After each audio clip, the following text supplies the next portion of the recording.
perfeita e agradável vontade. Abençoa, Senhor Deus, esse culto. Abençoa, Pai, agora, Senhor Deus, o centro do culto, que é a Tua palavra, ó Pai. Abençoa, então, o nosso meditar, o nosso prescrutar, e que nós possamos, Senhor Deus, sair daqui diferentes do que entramos. Que a Tua palavra, ó Pai, faça guarita em nossos corações e que nós possamos ser transformados por ela. Eu te oro, ó Pai, eu te agradeço e eu peço as Tuas bênçãos, Senhor Deus, para esse momento, pois oro assim em nome de Jesus. Amém. Podeis assentar, podeis ficar à vontade, né? Eu intitulei aí o nosso sermão, A Festa Acabou, né? Baseado em João, capítulo 2, versículos de 1 a 12. E aqui nós vemos João relatando o primeiro grande sinal realizado por Jesus para demonstrar a sua divindade. Ele aqui faz a transformação da água em vinho. E somente Deus pode criar a partir do nada. Você vê que lá em Gênesis ele disse, haja luz e houve luz, né? E fez os céus, fez a terra, fez o sol, fez a lua, fez todas as coisas pela sua palavra, né? Ele não precisou ir no depósito comprar material de construção para fazer as coisas. A partir do nada, a partir da sua palavra, ele criou todas as coisas. E nesse relato do primeiro milagre de Jesus, nós vemos que a sua presença foi vital para manter a celebração de um casamento que deveria durar uma semana. É interessante, né, o costume do Oriente. Aqui se faz casamento uma noite, né, uma celebração, e passa-se muito tempo fazendo com que essa noite especial aconteça, né? Agora imagine passar uma semana celebrando o casamento, né? Realmente um negócio bem exaustivo, né? E a presença de Jesus foi vital para que essa cerimônia acontecesse durante uma semana, e nós vamos por que isso, né? Vamos entender. E hoje nós queremos aprender de maneira prática como podemos manter também a festa em nossas vidas. Então a primeira coisa que nós aprendemos hoje para podermos manter a festa em nossas vidas é cultivar a presença de Deus, de Jesus. Versículo 1 e 2. E ao terceiro dia fizeram-se umas bodas em Caná da Galileia, e estava ali a mãe de Jesus. E foi também convidado Jesus e seus discípulos para as bodas, né? Então houve essas bodas, esse casamento lá em Caná, na Galileia, e Jesus foi convidado juntamente com os seus discípulos, né? Então Jesus estava ali presente naquele casamento. Então, uma das coisas pelas quais nós podemos fazer para manter a festa em nossas vidas, cultivar a presença de Jesus. Mas aí vem uma indagação na nossa cabeça. Quais são os benefícios da presença de Jesus em nossas vidas? Né? Quais são os benefícios que nós temos da presença de Jesus em nossa vida? Primeiro, salvação para o que crê. Nós vamos agora para João capítulo 10, mas eu queria que você deixasse marcado João capítulo 2. Por quê? Porque nós voltaremos de novo para esse texto, certo? Mas João capítulo 10, versículo 9 e 10, vai falar esse aspecto, esse benefício da presença de Jesus. Salvação para o que crê. João capítulo 10, versículo 9 e 10, diz: Eu sou a porta, se alguém entrar por mim, salvar-se-á, e entrará, e sairá, e achará pastagens. O ladrão não vem senão a roubar, a matar e a destruir. Eu vim para que tenham vida e a tenham em abundância. Olha aí que interessante, esses dois versículos aí, eles insistem que a fé em Jesus Cristo, como Salvador e Senhor, é o único meio de ser salvo do pecado e do inferno. e assim receber a vida eterna. Somente Jesus é a única fonte verdadeira de conhecimento de Deus e a única base para a segurança espiritual. Então, esse primeiro benefício da presença de Jesus, salvação para quem crê, para aquele que crê. Jesus é o único caminho. Ele disse: eu sou o caminho, a verdade e a vida, e ninguém vai ao Pai a não ser por mim, né? A não ser por Jesus. O segundo benefício da presença de Jesus em nossa vida é solução para os problemas. Se você folhear a sua Bíblia, hoje nós vamos folhear bastante a Bíblia, viu? Em Marcos, capítulo 1, versículo 29 a 31. Marcos, capítulo 1, versículo 29 a 31. Diz assim: e logo, saindo da sinagoga, foram à casa de Simão e de André, com Tiago e João. E a sogra de Simão estava deitada com febre, e logo lhe falaram dela. Então, chegando-se a ela, tomou-a pela mão e levantou-a, e imediatamente a febre a deixou, e servia-os. Olha que interessante. Nós vemos aqui que a afirmação de que a sogra de Pedro estava doente demais para sair da cama.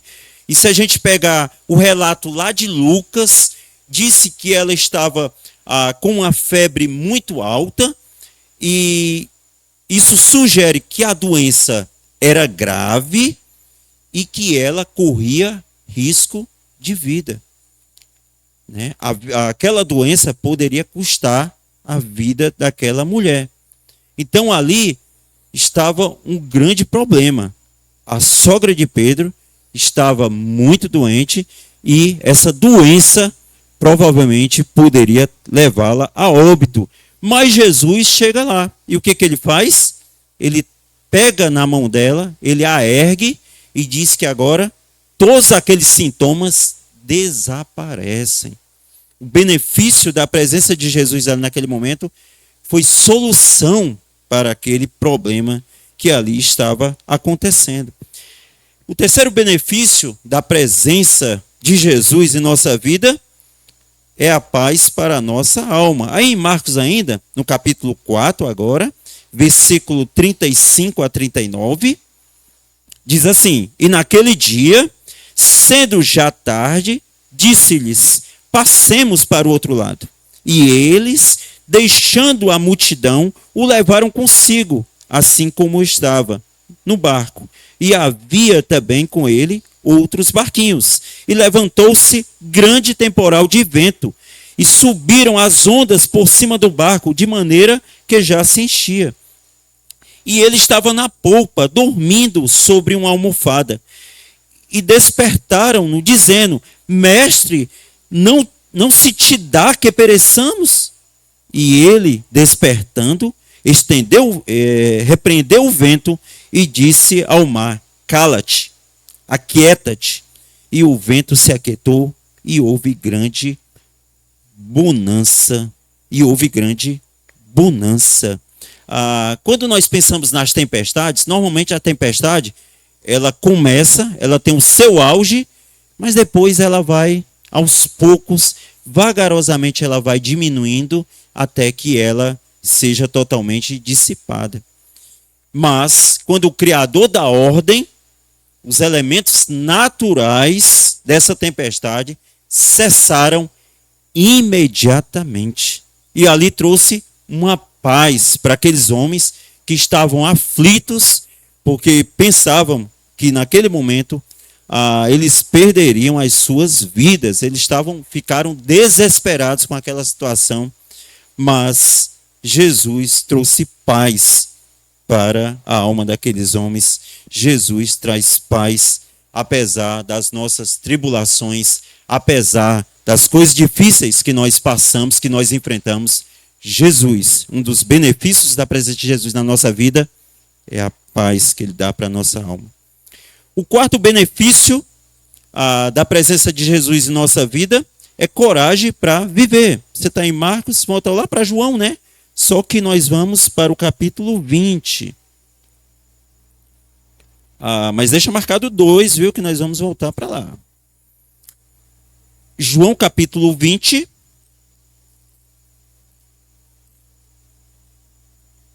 João capítulo 20, versículo 19 a 21. Chegando, pois, à tarde daquele dia, o primeiro da semana, e cerrado as portas onde os discípulos, com medo dos judeus, se tinham ajuntado, chegou Jesus e pôs-se no meio e disse-lhes: Pai seja convosco. E, dizendo isto, mostrou-lhe as suas mãos e o lado, de sorte que os discípulos se alegraram, vendo o Senhor. Disse-lhe, pois, Jesus outra vez: Pai seja convosco. Assim como o Pai me enviou, também eu vos envio a vós. Olha que interessante, né? Quando nós vemos aqui essa cena, nós vemos discípulos que estavam amedrontados, nós vemos discípulos aqui que estavam acuados, estavam em uma casa, estavam com as portas e as janelas fechadas, estavam com medo, né? Haviam crucificado a Jesus e fizeram tudo aquilo com ele, e eles disseram: agora o próximo somos nós, né? Agora eles vão perseguir agora os discípulos de Jesus, aqueles que o seguiam. E eles estavam lá escondidos com medo dos judeus, o próprio texto diz isso, mas Jesus aparece lá. E quando Jesus aparece, faz a comprovação para eles, através das marcas, através do seu laudo, né, que ele era realmente o Cristo que havia ressuscitado. E a Bíblia diz que eles se alegraram. Mas Jesus, no versículo 21, diz o quê? Assim como o Pai me enviou, eu envio a vós também. E agora, aqueles discípulos que estavam ali acuados, agora deveriam sair e deveriam anunciar a palavra de Deus. Nós vimos lá na grande comissão, em Mateus 28, 19 a 20, né, que ele disse: Ide, fazei discípulos de todas as nações, batizando-os em nome do Pai, do Filho e do Espírito Santo, ensinando-os a guardar todas as coisas que vos tenho ordenado, e eis que estou convosco todos os dias, até a consumação dos séculos, né? Então Jesus agora diz: olha, toda a autoridade me foi dada, agora vocês devem ir, vocês devem anunciar, né? E eu vou estar com vocês. E o Espírito Santo desce, e aqueles homens agora têm suas vidas transformadas. Agora aqueles homens encontraram coragem para viver, coragem para enfrentar coragem para enfrentar os seus medos, né? E Jesus faz isso na nossa vida, né? As pessoas hoje vivem com medo de tudo, né? Síndrome do pânico, depressão, ansiedade, tudo que você imaginar, né? Mas Jesus realmente nos dá essa coragem para viver, nos dá realmente essa disposição para enfrentarmos todas essas coisas. O quinto benefício da presença de Jesus em nossa vida é a verdadeira esperança. Vamos voltar lá para Marcos, só que iremos agora para o capítulo 5. Marcos capítulo 5, versículo 40.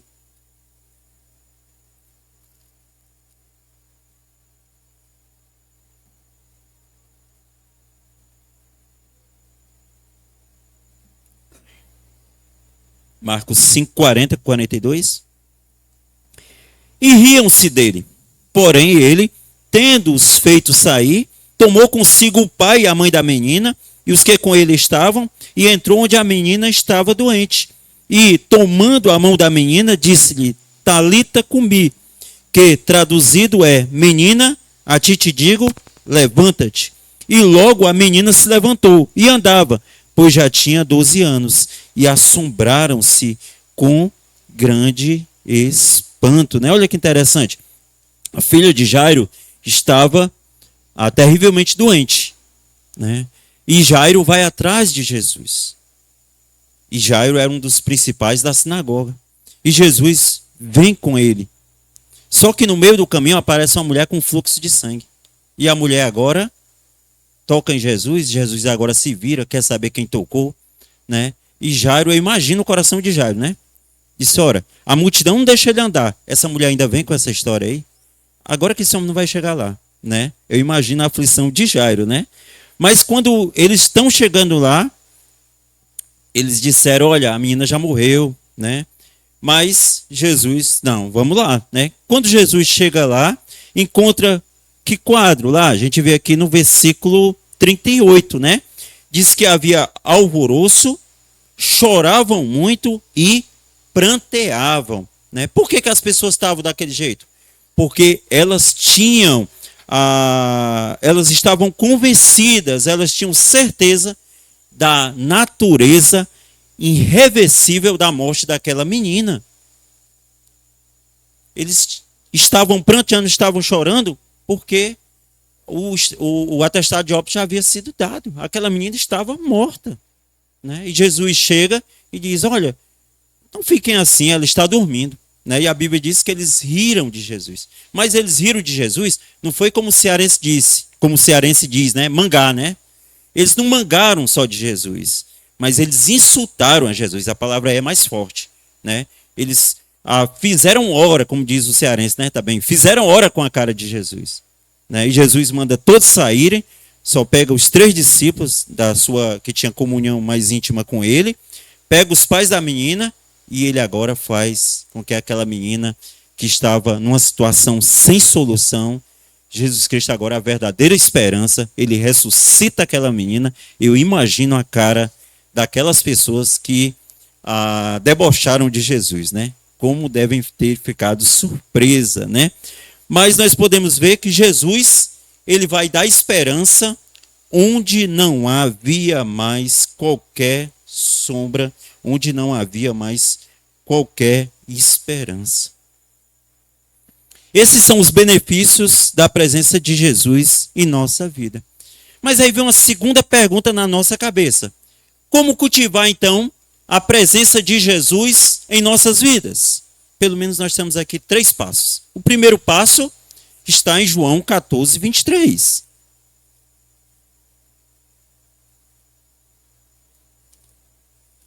Em João 14, 23, nós temos aí o primeiro passo. Compromisso com a palavra de Deus.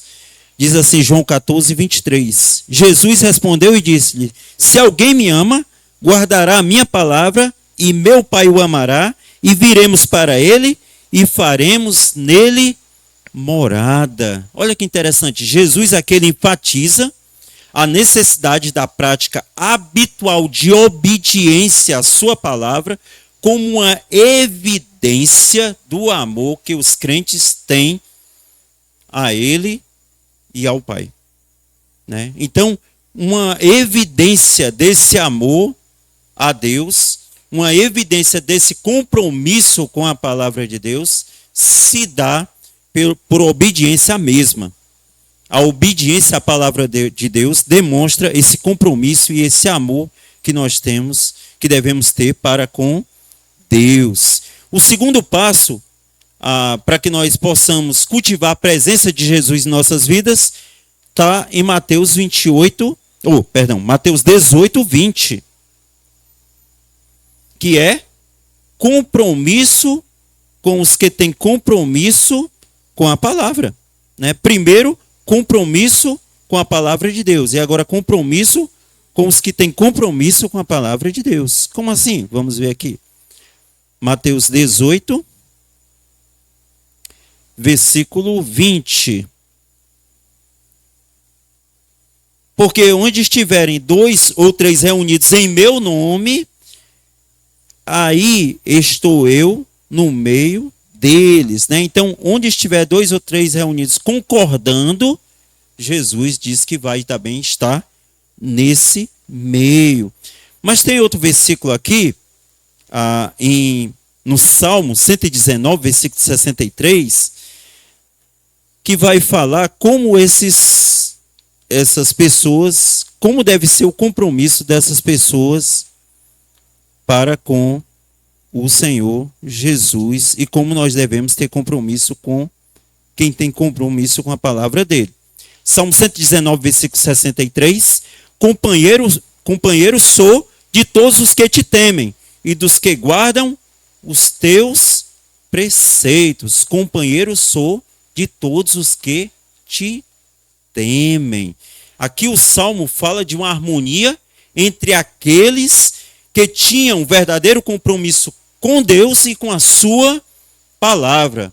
E essa harmonia é exigida, indubitavelmente, de todos os piedosos, a fim de que cada um contribuísse para o progresso do outro no temor de Deus. Compromisso com os que têm compromisso com a palavra. Companheiro sou eu de todos os que te temem e dos que guardam os teus preceitos, para que nós possamos crescer juntos, para que nós possamos contribuir com esse crescimento mútuo entre nós. O terceiro passo para cultivar a presença de Jesus está em Mateus 28, 18 a 20, que a gente sabe que é a grande comissão, né? Jesus disse: toda autoridade me foi dada no céu e na terra, né? E ele diz: ide, portanto, fazei discípulos de todas as nações, batizando em nome do Pai, do Filho e do Espírito Santo, e ensinando a guardar todas as coisas que vos tenho ordenado. E ele diz: e eis que estou convosco todos os dias até a consumação do século. Então, a ideia principal aqui da grande comissão, a principal sentença, se nós podemos resumir essa mensagem, é fazer discípulos mediante o batismo e o ensino. Isso aqui fecha toda a ideia da grande comissão. E aqui, amados, fica claro que Jesus não mandou fazer fãs. Por quê? Porque quem precisa de fãs são os artistas. Jesus aqui também não mandou fazer admiradores. Por quê? Porque só os atores e os jogadores de futebol é que buscam admiradores. Jesus aqui, na verdade, o que ele mandou foi evangelizar. O que Jesus mandou fazer aqui foi ganhar almas. Jesus aqui não estava em nenhum momento preocupado com multidões. Ele quer, na verdade, discípulos. Jesus andava e as multidões atrás dele. E lá em Lucas, capítulo 9, versículo 23, Jesus se volta para a multidão, não somente para os discípulos, mas para toda a multidão, e disse: se alguém quer ser meu discípulo, tome cada dia a sua cruz e siga-me. Quando Jesus começou a engrossar o caldo, a ficar com um discurso mais duro, as pessoas já não queriam mais seguir a Jesus. É tanto que lá em João 6, 66, por ali, 66, 67, né, eles dizem: Senhor, as multidões não estão mais vindo te seguir. Né? E que foi que Jesus disse? E foi mesmo. Olha aí no meu Instagram como é que tá meus seguidores. Ele disse isso. Olha aí no Facebook como é que tá aí. Estou perdendo realmente seguidores. Como é que tá aí? Estão curtindo ou estão descurtindo? Não. Jesus não disse isso não. Jesus disse por discípulos: isso você escandaliza também? Quereis ir também? Né? Ou seja, vocês querem ir também? Pode ir. Né? Jesus não estava preocupado com multidões. Jesus não mandou apenas recrutar crentes e encher as igrejas de pessoas. Ele quer convertidos maduros. Ele quer pessoas que tenham compromisso com ele. A palavra-chave é essa: compromisso com a pregação da palavra. Amados, esses são os 3 passos de como nós podemos cultivar a presença de Jesus em nossas vidas, né? Então já vimos aí os benefícios aí da presença de Jesus. Mas voltando lá para o nosso texto, por isso que eu disse que você segurasse, né? A outra forma de nós mantermos a festa em nossas vidas está, voltando para o nosso texto de João capítulo 2, versículo agora 3 e 4. Esperar o tempo de Deus. Versículo 3 e 4. E, faltando vinho, a mãe de Jesus lhe disse: não tem vinho. Disse-lhe Jesus: mulher, que tenho eu contigo? ainda não é chegada a minha hora. Uma das formas como nós podemos manter a festa em nossas vidas é esperar o tempo de Deus. Aí no versículo 3, nós vemos a aflição de Maria e dos noivos. Por que eles estavam aflitos assim?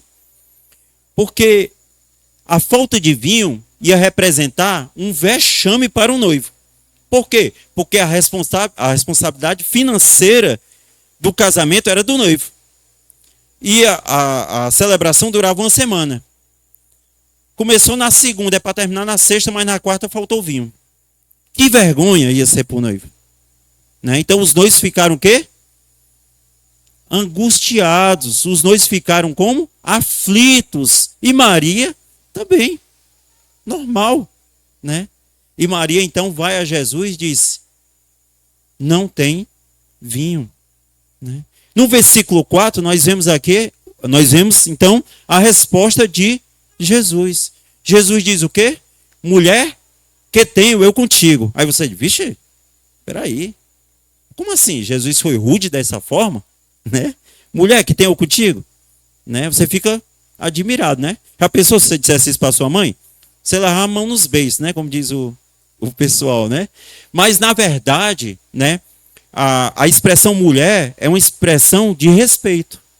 Do mesmo jeito que a sua mãe chama e você diz senhora, mulher também tem essa conotação naquela cultura. Né? Então, amados, uma coisa boa para você compreender a Bíblia é você entender que aqui foi escrito para uma cultura diferente da nossa, uma cultura oriental, não uma cultura ocidental. Mas nós pegamos e aplicamos isso em nossas vidas, tá certo? Isso é uma dica para você que está lendo a Bíblia, para você que faz, para nós que fazemos, né? O nosso devocional deve ser assim, né? Pelo menos deve ser assim, né? Então, Jesus aqui, na verdade, ele estava dizendo que ele, a partir daquele momento, ele estava entrando no propósito da sua missão na terra. De modo agora que ele havia subordinado todas as suas atividades ao cumprimento desta missão. Então Jesus estava avançando naquela missão. Por isso que ele diz: ainda não é chegada a minha hora. Eu estou caminhando, eu estou começando, eu estou principiando. Né? Ou seja, esperar o tempo de Jesus. A terceira coisa que nós podemos fazer para que a festa não acabe na nossa vida é fazer o que Deus manda, ainda que seja difícil. Versículo 5 a versículo 7. Diz assim: sua mãe disse aos serventes: fazei tudo quanto ele vos disser. E estavam ali postas 6 talhas de pedras para a purificação dos judeus. E em cada uma cabiam 2 ou 3 almudes. Disse-lhe Jesus: enchei de água essas talhas. E encheram-nas até em cima, né? Então aqui às vezes é um pouco complicado para que nós possamos entender, porque aqui as medições, como eu disse, né? O Oriente Médio ele tem outro costume, né? E aqui nós temos um cálculo aqui bem difícil de entender, mas vamos compreender de uma forma geral, né? Então a interpretação mais comum desses versículos é que Jesus disse aos servos, para que eles enchessem 6 jarros de água. Interessante que os servidores, por mais extraordinário ou estranho que lhes parecesse seu pedido, eles obedeceram sem vacilar. Eu acho que eles ficaram pensando: peraí, está faltando, não é vinho? E por que ele está mandando encher de água? Como assim? Né? Mas eles fizeram o quê? Eles obedeceram, né? Mesmo porque, além do mais, né, eles já haviam sido prevenidos por Maria. O que foi que Maria disse? Fazei tudo quanto ele vos disser. Né? Então, eles pegaram aquela advertência e disseram: não, vamos obedecer, vamos fazer, apesar de não entendermos. Né? Então, para a gente aqui não se enrolar com os cálculos, né, eu fiz uma média aqui. Então, segundo esse milagre aqui descrito por João, Jesus transformou aproximadamente certo? Uma média de 540 litros de água em vinho. Já pensou o negócio? Complicado, né? Já pensou o trabalho? Já pensou o trabalho que os serventes tiveram, né? Difícil fazer o que Jesus mandou, mas eles fizeram, né? Eles obedeceram, né? E essa é uma essa é a terceira coisa que nós podemos realmente fazer se nós queremos manter a festa em nossas vidas. Fazer a vontade de Deus, ainda que seja difícil. A vontade de Deus é difícil fazer, né? Se você disser para mim, pois pastor, eu acho a vontade de Deus muito fácil fazer, eu digo, então vamos conversar. Eu acho que você não está fazendo a vontade de Deus. Você pensa que está. Acho que você não entendeu essa parte, né? Não entendeu bem essa parte, né?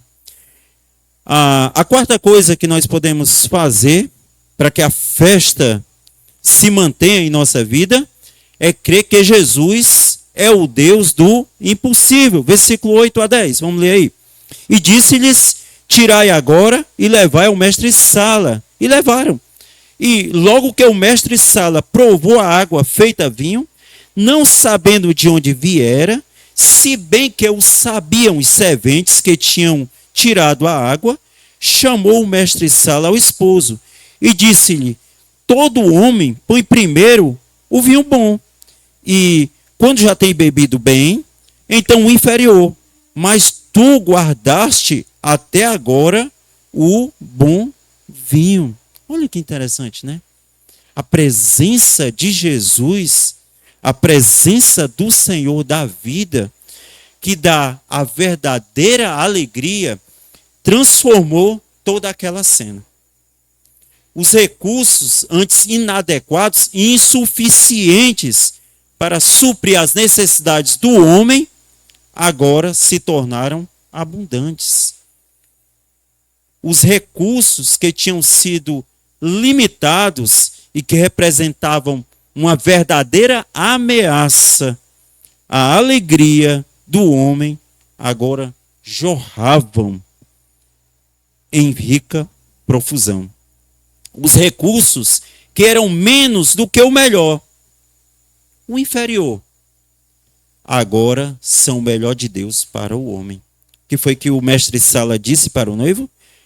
No final do versículo 10, mas tu guardaste até agora o bom vinho.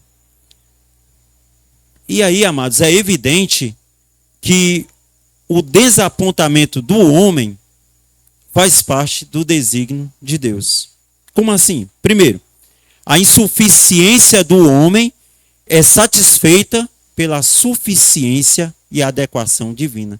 Se você voltar aí para o versículo 3, qual era o grande problema aí? Faltava vinho. Se você for para o versículo 7, o que acontece?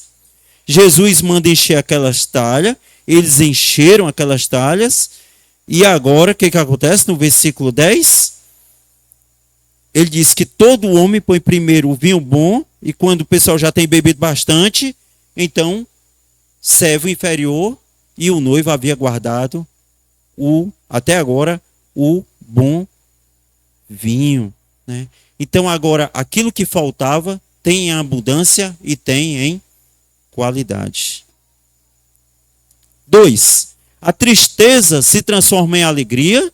Versículo 10, que foi que aconteceu aí? Além deles ficarem alegres, porque eles tinham vinho para continuar aquela celebração, eles agora tinham vinho de uma qualidade superior à qual havia sido servido anteriormente. E aí, agora, a alegria é restaurada. E terceiro, os parcos recursos do homem são suplantados pelo que Deus tem de melhor. Até agora tu guardaste o bom vinho, né? Então agora havia uma qualidade, havia algo melhor do que o homem poderia ter, né? Aquela cultura que ele servia o bom vinho, e quando as pessoas já estavam até de certa forma, né, embriagadas já, com a boca já bem adocicada, eles serviam um vinho de inferior, eles nem notavam a diferença, né? Mas agora, o que Deus faz agora, trouxe o que era melhor. Os recursos do homem é limitado, mas Deus tem o que é melhor para as nossas vidas. E quinto, por último, para que nós possamos manter a festa em nossas vidas, é nós confiarmos que as minhas situações redundarão, né, melhor, em glórias a Deus. Versículo 11 e 12. Jesus principiou assim os seus sinais em Caná da Galileia e manifestou a sua glória, e os seus discípulos creram nele. Depois disto, desceu a Cafarnaum, ele e sua mãe, e seus irmãos, e seus discípulos, e ficaram ali não muitos dias, né? Nós vemos aí, no final aí desse relato, o resultado desse início, ou seja, desse primeiro sinal de Jesus, que era duplo. O primeiro significado foi que Jesus, assim, ele manifestou a sua glória. Se você voltar aí uma página da sua Bíblia, João capítulo 1, versículo 14, diz o quê? Que o verbo, no versículo 1 diz que no princípio era o verbo, e o verbo estava com Deus, e o verbo era Deus. E no versículo 14 diz o quê? E o verbo se fez carne e habitou entre nós, e vimos a sua glória como a glória do unigênito do Pai, cheio de graça e de verdade. Então, esse primeiro sinal de Jesus, o primeiro resultado é que ele assim manifesta a sua glória. Isso significa que ele colocou a sua divindade em exposição, né? O Deus que havia se encarnado, que era 100% homem, mas era 100% Deus, e 100% homem eles já estavam vendo, mas eles precisavam agora ver a glória de Deus. Jesus agora expõe a sua divindade. E a segunda coisa, o segundo resultado que nós vemos aí, é a manifestação que a manifestação da glória de Deus produziu os resultados desejados. Qual era o resultado desejado?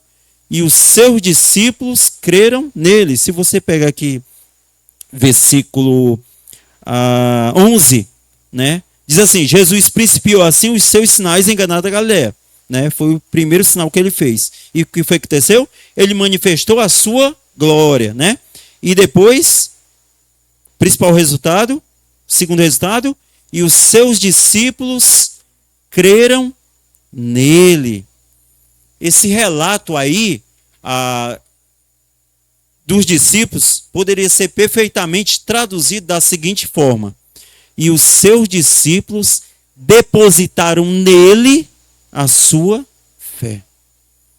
Os discípulos não somente agora criam que ele era o Messias, que ele era o enviado por Deus, que ele era o Salvador, mas agora eles depositaram completamente a sua fé em Jesus.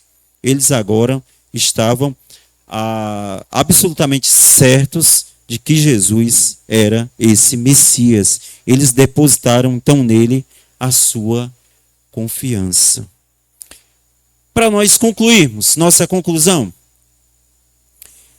tem uma palavra aqui que João usa. Ele diz assim: Jesus principiou assim os seus sinais, né? Interessante, João, né, usou a palavra sinal para enfatizar que os milagres não eram apenas exibições de poder, mas tinham um significado além de meros atos em si.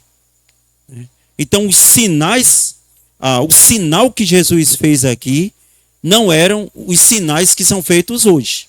Hoje, as igrejas, os pregadores, né, entre aspas, eles querem fazer sinais para eles serem conhecidos, para eles serem aplaudidos, para eles serem admirados pelas pessoas. Mas Jesus não. Os sinais que Jesus fazia não era apenas exibições de poder, mas tinha um significado, e nós vimos, ele manifesta assim a sua glória, ele assim faz com que os seus discípulos possam depositar nele a sua confiança. Não eram apenas meros atos em si mesmo. E, amados, hoje nós aprendemos como manter a festa em nossas vidas. E como é que nós fazemos isso? Vamos fazer aqui um pequeno resumo. Primeiro, quando cultivamos a presença de Jesus. Nós vimos os benefícios da presença de Jesus em nossas vidas, né?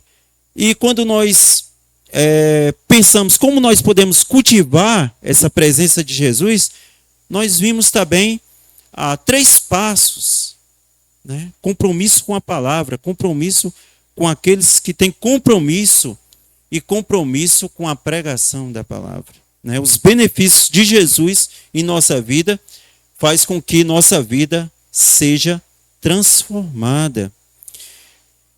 A segunda coisa que nós aprendemos hoje como manter a festa em nossas vidas é quando esperamos o tempo de Deus, né? Maria, os noivos ficaram tudo aflitos, o vinho tinha acabado, e agora o que fazer? Como é que resolver essa situação? E Jesus disse: olha, tenha calma. Deus tem um tempo para todas as coisas. E muitas vezes nós nos encontramos assim, aflitos, nervosos, desesperados até, né? E desesperados não é uma palavra boa, porque é sem esperança, né? De muitas coisas na nossa vida. Mas Deus, mas Jesus tem o tempo certo para as nossas vidas. Tem o tempo de agir. O problema não é Jesus, o problema somos nós. Porque nós queremos as coisas para ontem, mas quando Deus nos manda, nós deixamos para amanhã. O Senhor disse: faça isso. Amanhã eu faço. Mas quando nós queremos umas coisas, nós dizemos o quê? Queria para ontem. Nós somos apressados em receber as bênçãos, mas nós somos vagarosos, nós somos relutantes para podermos também obedecer o que Ele nos manda. Mas Deus tem um tempo certo para todas as coisas. Amados, e quem fala aqui sabe disso. Tenho 50 anos e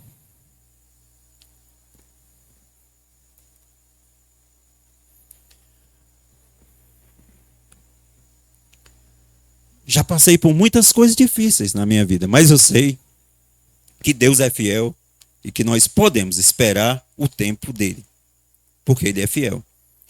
Terceira coisa que nós aprendemos, como manter a festa em nossas vidas: quando fazemos o que Deus nos manda, ainda que seja difícil.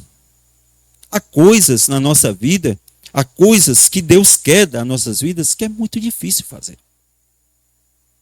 Muitas vezes porque nós não queremos abandonar. Muitas vezes porque essas coisas são os nossos ídolos. Que é isso, pastor? Eu não adoro imagem, eu não adoro. Amados, ídolo é tudo aquilo que se coloca entre você e Deus. O ídolo pode ser qualquer coisa. Pode ser o seu dinheiro, pode ser os seus bens, pode ser até de uma forma errada a sua família, de uma forma errada, porque família é bênção, a sua família. Pode ser o que você tem. Pode ser o pecado que você não consegue e o que você não quer abandonar. Todas essas coisas são ídolos na nossa vida. E muitas vezes fazer o que Deus manda é muito difícil. Mas se nós queremos que a festa se mantenha em nossas vidas, nós devemos fazer, ainda que seja difícil. A quinta coisa que nós devemos fazer para que nós aprendemos como manter a festa na nossa vida é quando nós cremos que Jesus é o Deus do impossível. Né? Faltou vinho, como fazer agora? Né? Jesus disse: encham tudo de água. Como assim encher de água? É vinho que falta. Né? Onde comprar vinho? O que fazer agora? E de repente Jesus faz o impossível. Amados, quando eu digo que nós cremos no Deus do impossível, é porque Deus faz coisas que nós mesmos não sabemos explicar. É quando você olha para trás e você vê tudo que já aconteceu na sua vida e você diz, rapaz, como é que eu cheguei aqui? Eu que vinha num caminho tão tortuoso, eu que estava passando por uma coisa que eu achava que não tinha fim, eu que estava enfrentando uma coisa que para mim já era, o jogo já havia encerrado para mim. E Deus, de repente, fez um milagre na minha vida. E Deus transformou, né? Tem até uma música, né, que diz que aquilo que era impossível, né, Deus transformou possível, porque Ele é o Deus do impossível. E por último, nós aprendemos que nós podemos manter a fé em nossas vidas quando nós confiamos em nossas situações. Por quê? Se nós estivermos na presença de Deus, todas essas situações redundará em glórias a Deus. Nós vimos que Jesus alcançou esse propósito. Primeiro, ele manifestou a sua glória. Depois nós vimos que os seus discípulos creram nele. Tudo Deus pode fazer para a sua glória. Tudo que nós estamos passando, se nós confiamos em Deus, se nós perseveramos na nossa fé, se está difícil, mas você persevera, você está lutando, você está orando, você está fazendo a vontade de Deus, tudo isso que você está passando, essa situação, Deus vai transformar para a glória de Deus. Amém, né? Amém. Deus pode fazer isso. Deus pode fazer isso. Tudo vai redundar para a sua glória. Amém? Mas talvez você esteja nos visitando e você diz assim, pastor, entendi. Para manter a festa de Deus em nossa vida, já entendi, beleza. Mas pastor, é o seguinte, eu ainda não comecei essa festa. Né? Ou então, eu não estou nessa festa. Eu estou ainda do lado de fora. Né? Como é que eu faço então para começar essa festa? Né? Eu aprendi como manter, mas como começar? Já que eu estou do lado de fora, né? Já que eu ainda não comecei essa festa. Existem 5 coisas na palavra de Deus que pode te orientar, que pode te nortear nessa noite. A primeira coisa, saiba que Deus ama você. A Bíblia diz lá em João 3,16, porque Deus amou o mundo de tal maneira. Deus amou o mundo de uma maneira tal que Ele deu o seu Filho para que todo aquele que nele crê tenha a vida eterna. A Bíblia diz lá em 1 João, capítulo 4, versículo 8, que antes que nós nascêssemos, antes que nós existíssemos, Deus já nos amava. Deus ama você. Ele ama você, Ele lhe criou. Ele criou todas as coisas, inclusive você. Ele ama você. A segunda coisa que você precisa entender é que você é pecador. A Bíblia diz lá em Romanos 3,23 que o salário do pecado é a morte. Perdão, não é isso não. Pois todos pecaram e destituídos estão da glória de Deus. Romanos 3,23. Né? Todos pecaram e destituídos estão da glória de Deus. Lá em Isaías, capítulo 59, versículo 2, diz, mas os vossos pecados fazem separação entre vós e o vosso Deus. Você está separado de Deus por causa do seu pecado. O seu pecado lhe separa de Deus. Você é pecador. Você está afastado de Deus, você está destituído da glória de Deus, você está despedido da glória de Deus. E a Bíblia diz que Deus lhe ama, você é pecador e o salário do pecado é a morte. Agora sim, né? Porque o salário do pecado é a morte, né? O salário do pecado é a morte. Morte na Bíblia tem 3 sentidos. A morte física, Adão viveu 930 anos, mas ele morreu. A morte física é uma realidade na vida do homem, é uma consequência por causa do pecado do homem.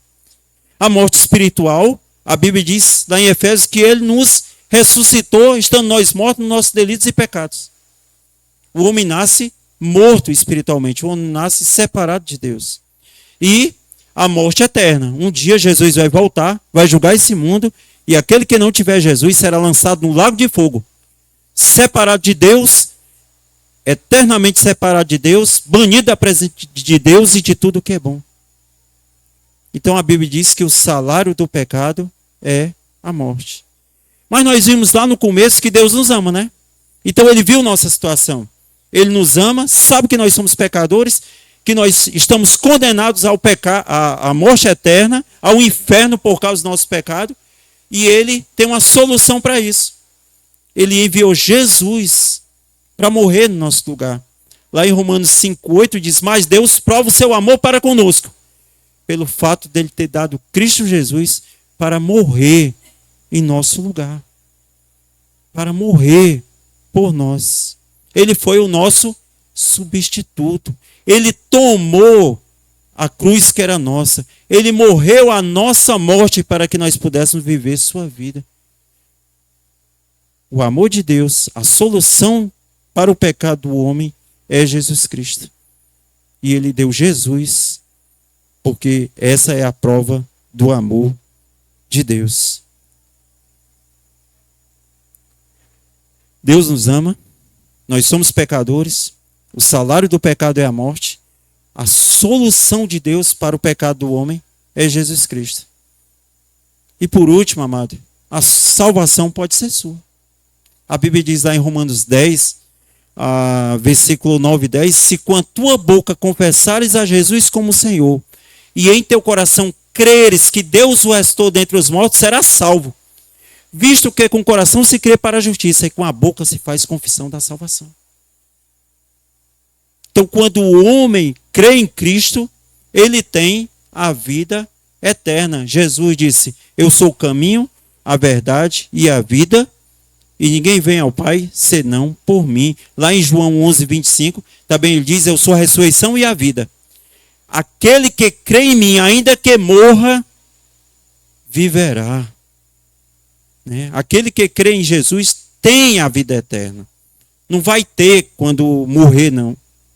Não vai saber para onde vai quando morrer. Ou então, só quando acordar. Não, não existe isso. Ele diz tem. E o tem é hoje. Então a Bíblia diz: hoje, se ouvirdes a voz do Senhor, não endureçais os vossos corações. Então, se essa festa em nossas vidas, que nós aqui estamos procurando entender através da palavra de Deus como mantê-la, se você não começou essa festa, se você está fora dessa festa, saiba que você pode começar essa festa. E você pode manter essa festa. Deus ama você, você é pecador, o salário do seu pecado é a morte, Jesus é a solução para o seu pecado, e a salvação pode ser sua se você crê em Jesus como Senhor e Salvador da sua vida. Vamos orar? Vamos fechar nossos olhos? Vamos orar? Senhor Deus e Pai, eu quero te agradecer, ó Pai,